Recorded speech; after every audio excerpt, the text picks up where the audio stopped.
Hola, bienvenidos otra vez a su clase de ciencias sociales.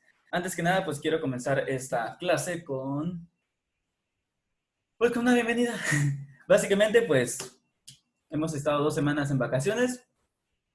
Quiero creer que durante estas 2 semanas han estado lo suficientemente tranquilos como para no tener que hacer tarea ni apresurarse. Y pues básicamente, pues espero que estén bien.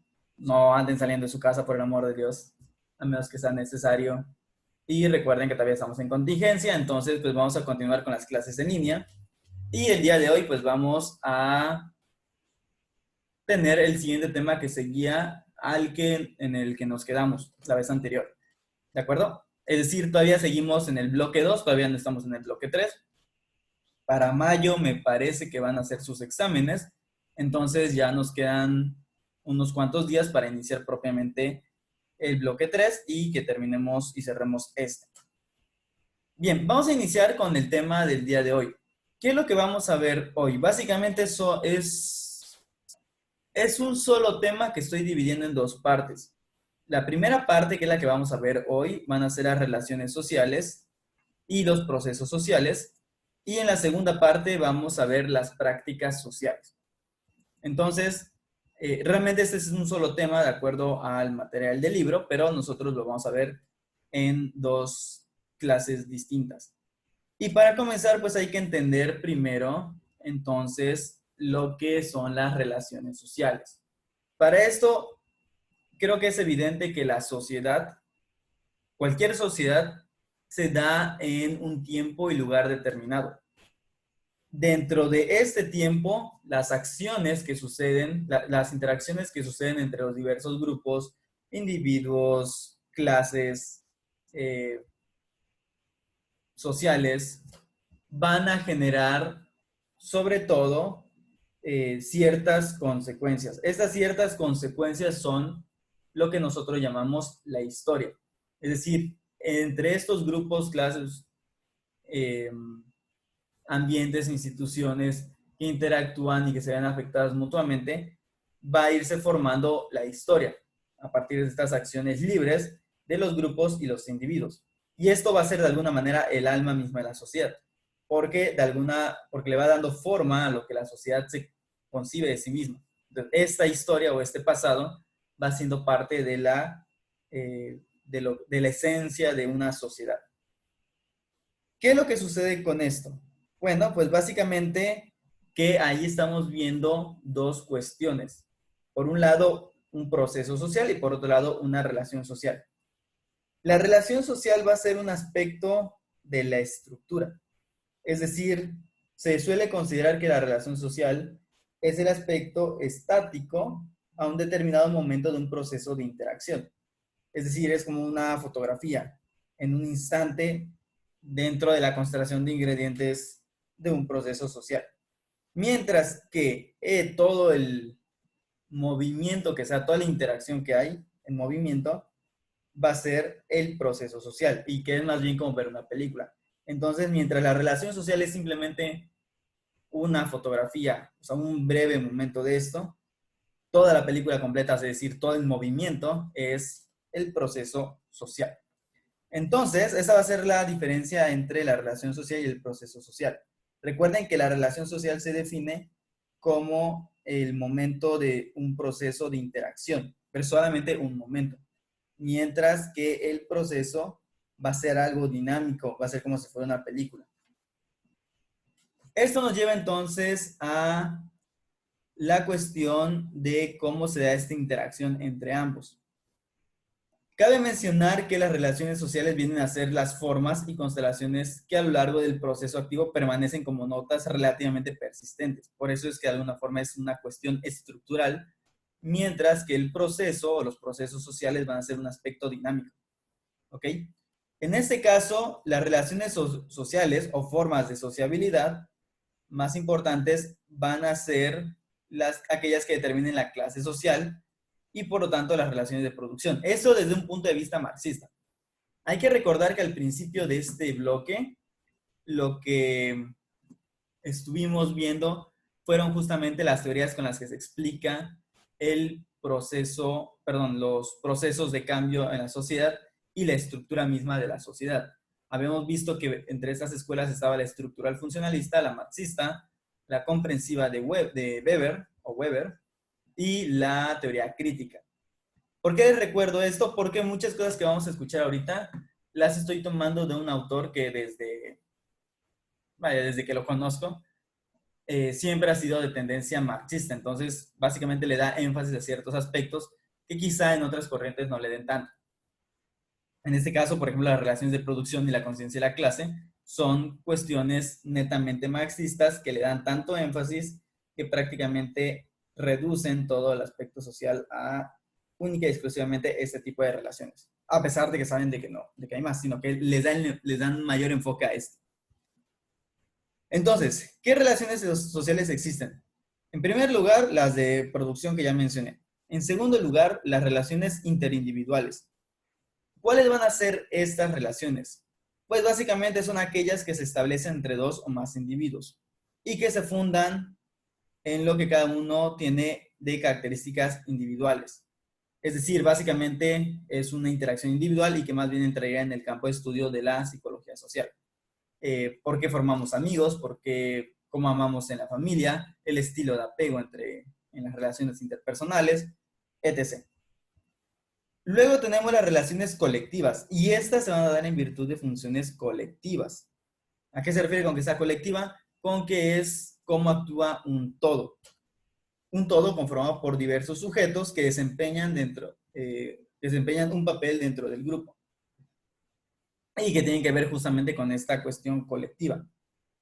Por lo tanto, las relaciones entre los papeles que esos sujetos representan en la colectividad dada. Y pueden ser, por ejemplo, relaciones entre connacionales, entre socios, entre copartidarios, entre colegas, entre ciudadanos o funcionarios públicos, entre un comprador y un vendedor, porque lo que están haciendo es ejercer de alguna forma o desempeñar de alguna forma un rol, un papel, y lo hacen en cuanto representantes del colectivo. Es decir, si un gerente da una indicación, no lo hace o no se lo obedece simplemente porque te caiga muy bien o porque te caiga muy mal.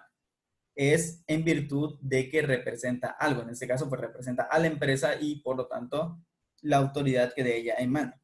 Lo mismo que puede decirse de un puesto público. Esas van a ser unas relaciones colectivas. También las podemos ver de otra forma, como relaciones organizadas o no organizadas. Lógicamente las relaciones organizadas es porque están de alguna forma, como su nombre lo indica, pues organizadas, es decir, tienen un orden.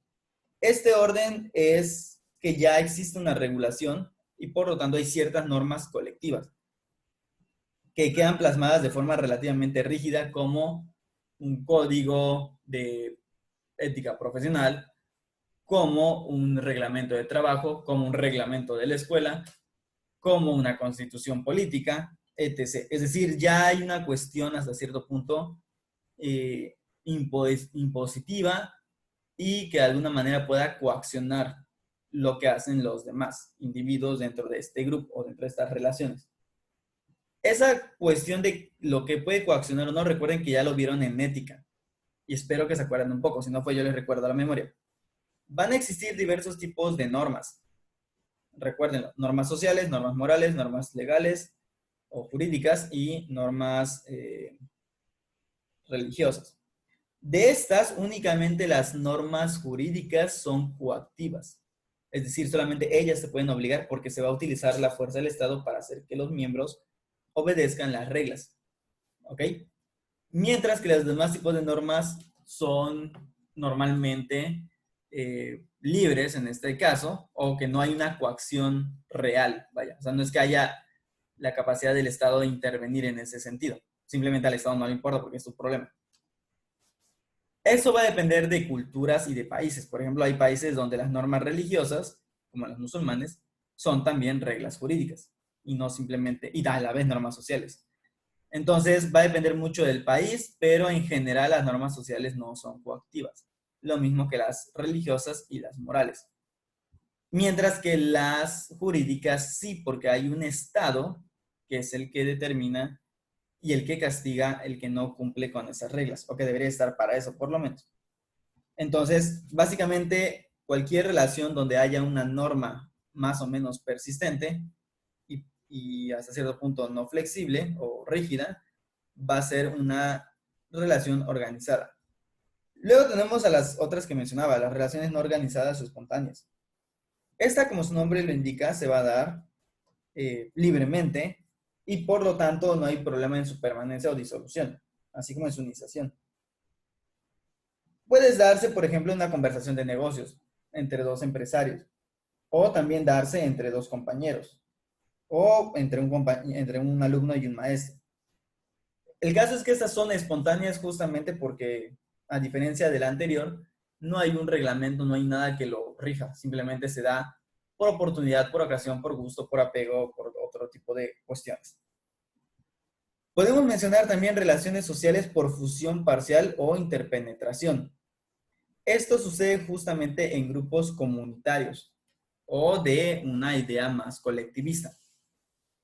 Por ejemplo, la familia, el círculo cultural, un poblado rural donde como todo el mundo se conoce, pues básicamente pues todos tienen que estar de acuerdo en lo mismo, porque si no es básicamente ser excluido del grupo social, entre otros.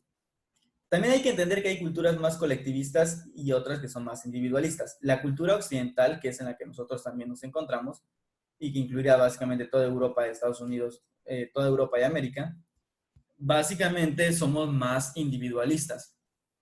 Salvo que en Latinoamérica, y quizá en otros lados, otras etnias que existen dentro de América, o inclusive de Europa, hay ciertos grupos que tienden a ser colectivistas, como eran los grupos prehispánicos, y que pues hasta la fecha siguen siendo todavía bastante colectivistas los que son, o los que viven en pueblos que se autoconsideran indígenas y que de hecho tienen raíces indígenas.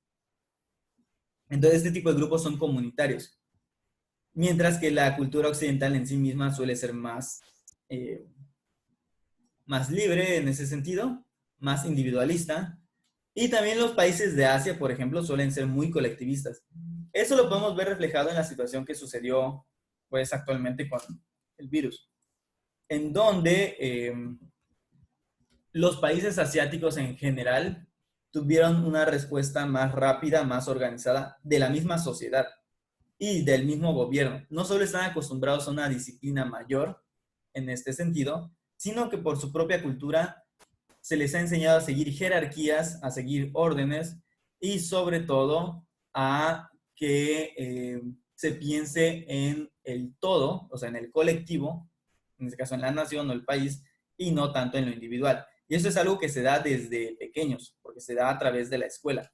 La noción de que ser diferente o ser ajeno a tu grupo social, pues es algo mal visto. Y por lo tanto se presiona a que uno tenga que conformarse con el grupo. Esto nos puede parecer raro en Occidente por nuestra tendencia a ser más individuales, pero en el caso de ellos, pues es de lo más normal. ¿Cómo actuaron en este caso contra el virus? Pues básicamente, justamente por la preparación y diversos problemas con los que constantemente se enfrentan, la población está más educada y más disciplinada en este aspecto para tomar muchas decisiones. Por lo mismo que le dan más énfasis a lo colectivo, no les preocupa, por ejemplo, violar la privacidad de las personas, y eso explica cómo es que logran crear aplicaciones en las que en tiempo real las personas pueden saber dónde hay contagiados y por lo tanto alejarse de la zona o alejarse de ellos para evitar entonces así la propagación del virus. Este tipo de acciones en Europa son muy raras o son mal vistas justamente porque eliminan nuestro individualismo y nos hacen tener que pensar en colectivo. En Europa, como mencioné entonces, Europa y América en general, vamos a tener un pensamiento bastante distinto al respecto. Otra cuestión es las relaciones sociales pasivas. Es decir, son aquellas que existen por virtud de la coincidencia en ciertas maneras de pensar y sentir o en ciertos matices de la vida mental y emotiva, y constituye una especie de unidad de estilo. Es decir, por ejemplo, la devoción que se pueda tener a una misma religión o a una misma lengua, a una cultura, van a ser ejemplos de relaciones sociales pasivas, donde de alguna manera hay algo que une a las personas. Y también podemos tener relaciones de dominación, que son relaciones de mando o de autoridad, como la de un jefe. Esa autoridad podría ser legítima o ilegítima, va a depender de muchos factores, o va a depender de las cuestiones legales también. Por ejemplo, en el caso de un alumno maestro, ahí hay una relación de dominación, de un presidente ciudadano hay de dominación, etc. Por último, las relaciones por colaboración. Los sujetos en este caso se van a hallar en el mismo plano en la realización de una determinada tarea, ¿de acuerdo? Por lo tanto, estas relaciones se establecen de forma espontánea y coincide con la libre voluntad de las partes implicadas en la colaboración. Recuerden que ahorita cuando hablamos de relaciones sociales, hablamos simplemente de una cuestión estructural más o menos permanente, de cómo se interactúan estos grupos. Sin embargo, ahora hay que hablar entonces de los procesos sociales. De los procesos sociales básicamente son de dos tipos. O sea, la clasificación a gran grosso son de dos tipos. Un proceso social asociativo, es decir, que trata de unir, y un proceso social disociativo u oposicionista, que es otro nombre, que va a ser justamente todo lo contrario. Es decir, son procesos en los que la gente busca separar o separarse. ¿Cuáles van a ser algunos ejemplos de procesos sociales asociativos? Primero, los procesos de acercamiento y aproximación. Algunos ejemplos son por el ligar a alguien, o cortejarlo, como le quieran decir, admirar el trato social o intentar ser admitido por este, es decir, hay un grupo social al que tú quieres pertenecer, bueno, ahí se da un proceso de acercamiento o aproximación. Ser presentado a una persona por un tercero, como cuando tu amigo te presenta a alguien más, eso también se considera un proceso de acercamiento. Luego tenemos los procesos de ajuste, que consisten en obrar de tal modo que las diferencias de opinión, sentimiento o modos de conducta de una persona sean atenuados hasta cierto punto por la influencia del grupo. Es como que tú eres muy gritón, pero el grupo se molesta contigo y esa presión social hace que tú, al menos en la escuela, moderes esta parte, ¿no? Quizá en otro lado lo sigas haciendo, pero como en la escuela te están presionando para que no lo hagas y tú quieres formar parte de ese grupo, pues en consecuencia ahí habría ese tipo de proceso. Podemos hablar también de un proceso de cooperación. En este caso, la cooperación entre dos o más personas que tienen intereses comunes. Y aquí podemos entonces hablar de una cooperación directa o una cooperación indirecta. Es decir, este proceso tiene dos tipos de procesos dentro. La cooperación directa y la cooperación indirecta. Y vamos a llamar cooperación directa aquella que consiste en que todas las actividades en las cuales las gentes hacen juntas, pues lo van a hacer de forma común, o sea, lo van a hacer entre todos. Jugar juntas, labrar juntas, estudiar juntos, hacer una exposición juntos. Mientras que la cooperación indirecta va a darse cuando esas dos o más personas se dividen las actividades siendo el fin el mismo. Es decir, todas las actividades que se hacen, a pesar de que son distintas, es el mismo. Entonces, mientras que en la directa todos trabajan, vamos a decir, en lo mismo y con el mismo fin, en la indirecta cada quien trabaja en una tarea distinta, pero que al final es parte de un todo completo. El ejemplo más sencillo de esta cooperación indirecta sería trabajar en McDonald's. Si ustedes se dan cuenta, hay muchos puestos, o sea, tanto el cajero es uno, o el que te cobra es uno, obviamente hay un gerente que vigila que todos los demás hagan lo suyo. Cuando inicia la línea de producción de las hamburguesas, una vez que tú has pagado, va a haber un chico que se dedique al pan, otro chico que se dedique tal vez a la carne y otro chico que se dedique a ponerle los complementos como lechuga, jitomate y todo lo demás, ¿no? Y otro que te lo entrega o que es el que se la pasa escombrando o ordenando las bandejas cuando uno está, pues básicamente acabando, bueno, perdón, cuando uno apenas le van a entregar la orden, porque recuerden que ellos arman la hamburguesa, arman las papitas y todo, y luego hay que ponerlo en la bandeja para que uno pase por él. Ese sería un tipo de cooperación indirecta. O para que sea más sencillo, es directa cuando entre todos están haciendo un trabajo de grupo. Es indirecta cuando de repente uno dice, pues yo investigo esto, yo investigo esto, yo investigo esto, es decir, si son 5, pues cada uno de los 5 tiene una diferente actividad y luego la van a juntar entre todos. Eso sería una cooperación indirecta. Bien, otro va a ser el proceso de transculturación o aculturación, en el cual se va perdiendo poco a poco la cultura, que puede ser parcial o puede ser total, por la interacción que se tiene con otra cultura. Ejemplo de esta transculturación, pues, La verdad en México me parece que no tenemos, porque en general hemos adoptado fiestas de otros lados, como por ejemplo Halloween, y lo hemos mezclado con nuestra propia fiesta. Entonces prácticamente transculturación como tal pura no hay. O sea, no es que haya desaparecido nuestra cultura en virtud de la imposición de una cultura extranjera a pesar de la influencia que tenemos. Tenemos los procesos de asimilación.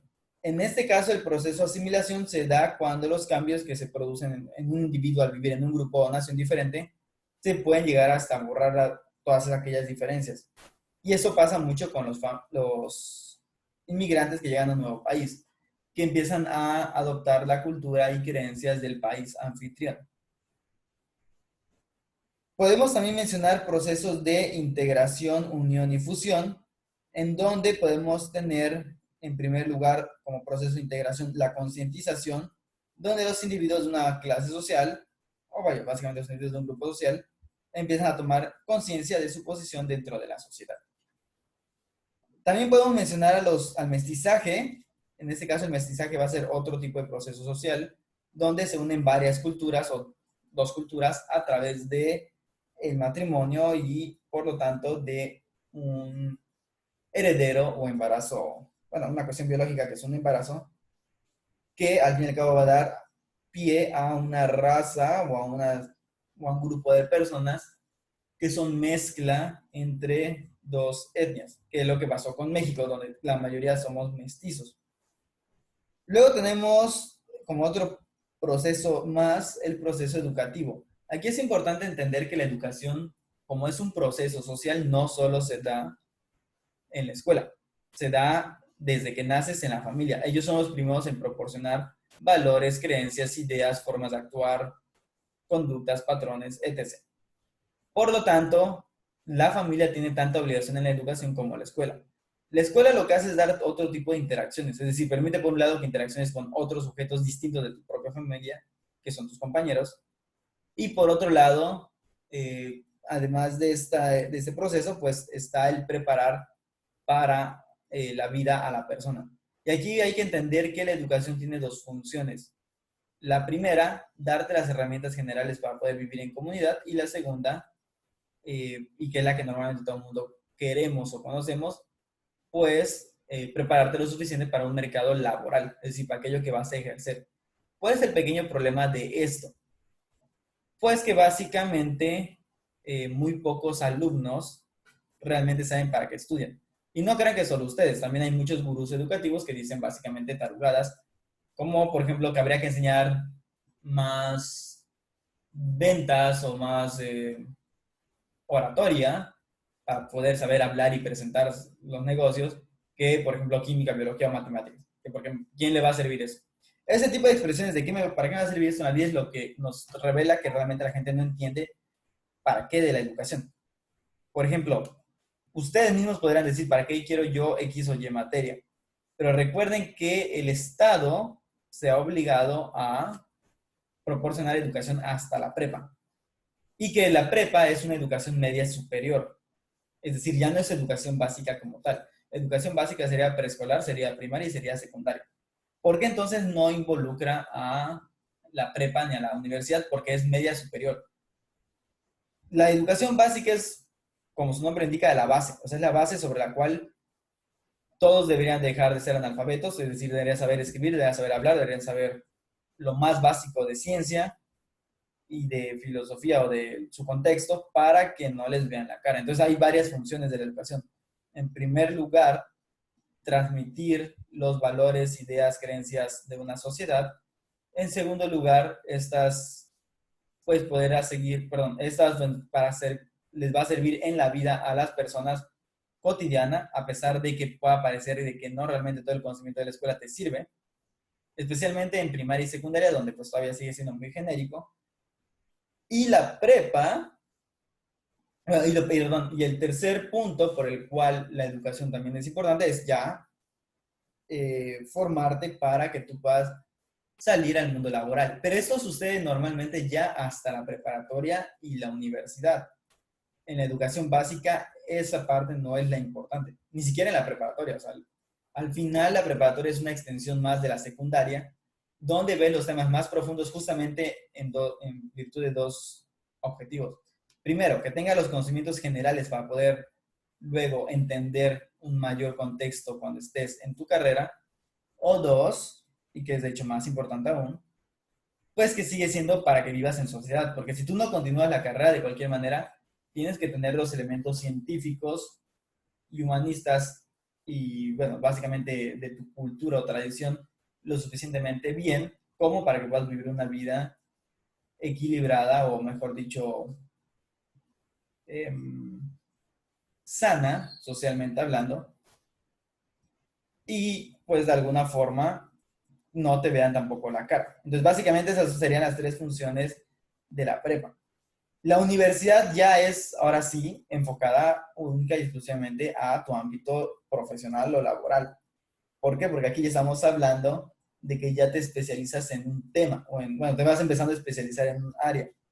Y dependiendo de cuántos grados académicos vayas a obtener, van a ser los cambios que va a haber en estos grados y en la interacción que va a haber al respecto. ¿Ok? Entonces, el proceso educativo sí va a ser importante. Es importante considerar que hay muchas cosas que se enseñan que te pueden servir en la vida, pero que tampoco te lo van a enseñar uno por uno, como que no te van a enseñar ventas. No te van a enseñar a vender, pero sí te vamos a enseñar cómo se llama. Pero eso lo puedes hacer tú si te das cuenta que tus maestros en algún momento te pusieron a hablar en público, que en algún momento te pusieron a tratar de convencerlos. Porque no, o sea, obviamente si estás haciendo una exposición tratas de convencer al que está allá para que te ponga un 10, ¿no? O una calificación más o menos buena. Entonces, sí se enseña, lo que pasa es que el que no se enseñe claramente no implica que por eso no se enseñe. A hablar en público se enseña cuando ves español. La nutrición se enseña cuando ves química y biología, porque sí se enseña, te dicen, los maestros te decimos las cosas. Lo que pasa es que también muchos alumnos no les interesa, a pesar de que se les dice cómo se aplica un conocimiento en la vida cotidiana. Por ejemplo, pues estas ciencias sociales, al fin y al cabo las vas a terminar aplicando porque eres un ser social que vive en sociedad y que se ve afectado por quién eligen de político, como presidente, a quién quitaron, qué es lo que hizo el presidente para quitar esto o lo otro. O sea, ese tipo de cuestiones te van a afectar al final y te van a afectar en lo económico y te van a afectar en otro tipo de cuestiones. Entonces, al fin y al cabo, todo se trata de una interacción entre nosotros. Y pues básicamente eso sería el material que vamos a estudiar el día de hoy. A continuación, yo les voy a dejar abierto un foro. Es más, este mismo video está en un foro. Y este foro va a ser para que ustedes posteriormente agarren y se pongan a... Pues una vez que terminemos este video, van a agarrar y van a hacer anotaciones. Para eso van a leer ciertas páginas de su libro, que se los voy a dejar aquí mismo en el foro en el que está este video. Van a leer eso y pues básicamente van a leer esa página y, pues y lo que quiero que hagan es que con la información que les he dado en este video, hagan un pequeño acordeón, ¿de acuerdo? ¿Qué es un acordeón? Pues básicamente ideas muy centrales, muy importantes y conceptos así súper específicos. Entonces, lo mismo que hacen como cuando quieren hacer exámenes y hacerlos con trampa, aunque conmigo no pasa porque no se puede. Pues así van a hacer un acordeón, pero lo van a hacer en un foro, es decir, aquí mismo abajo van a abrir el foro y van ustedes a anotar sus apuntes o su acordeón. ¿De acuerdo? Y pues básicamente eso sería todo. Como se darán cuenta, este video tiene un formato distinto porque pues me quiero enfocar más en la información, al menos por el momento, para ver cómo funciona. Lo que sí es importante es que vean todos los videos, por favor. Ya se los había comentado la vez anterior, lógicamente nosotros podemos ver las interacciones que hay en YouTube y si tengo un grupo, si tengo 3 grupos donde debería haber 200 personas conectadas y solamente veo la mitad, yo sé que una mitad no se está conectando. Entonces, sí necesitan ver los videos porque al fin y al cabo es material que van a utilizar para sus actividades. Dicho lo anterior, pues me retiro y nos estamos viendo pronto.